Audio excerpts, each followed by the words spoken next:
hi friends समस्त को स्वागत एवं नमस्कार आम चैनल यूएन एजुकेशन को आसत आज जानिबा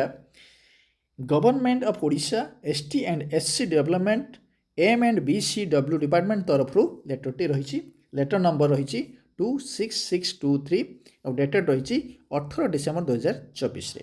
चिठी क्या रही to all district welfare officers समस्त डिस्ट्रिक्ट वेलफेयर ऑफिसर मान को ये लेटरटी एबे संपूर्ण भाव में जाना आसतु विषय वस्तु कौन रही installation of biometric device in all SST high schools and higher secondary schools ओडिशार समस्त एसएसटी हाई स्कूल्स आउ हायर सेकेंडरी स्कूल जिते सब रही से सबू स्कूल मानक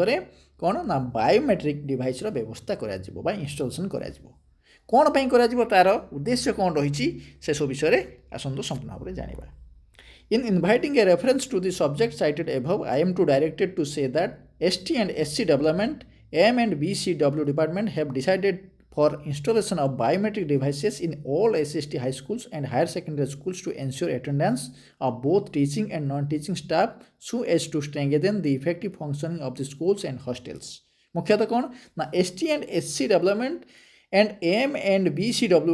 BCW डिपार्टमेंट तरफ ये निष्पत्ति नि कौन ना ओडिशार समस्त एसएसटी हाई स्कूल्स और हायर सेकेंडरी स्कूल मानक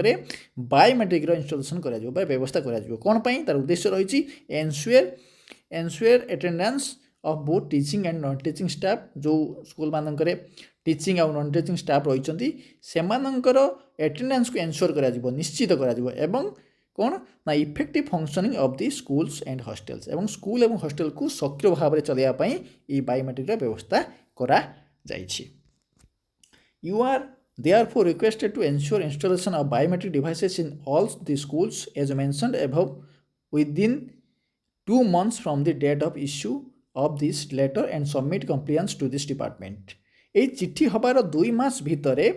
कौन ना ये जो बायोमेट्रिक डिवाइस रही तार इंस्टॉलेशन कार्यक्रम सरिबो एवं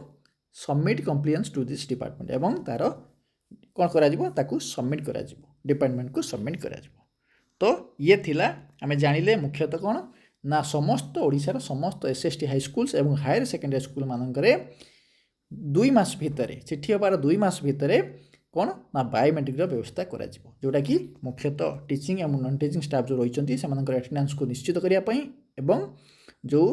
स्कूल और हॉस्टल रही से सब कार्य गुड़ी सक्रिय करने व्यवस्थाटी कौ तरफ ना government of Odisha ST and SC development M and BCW department तरफ तो जदि भिडियोटी आपको भल लगी निश्चय लाइक टे उत्साहित करेंगे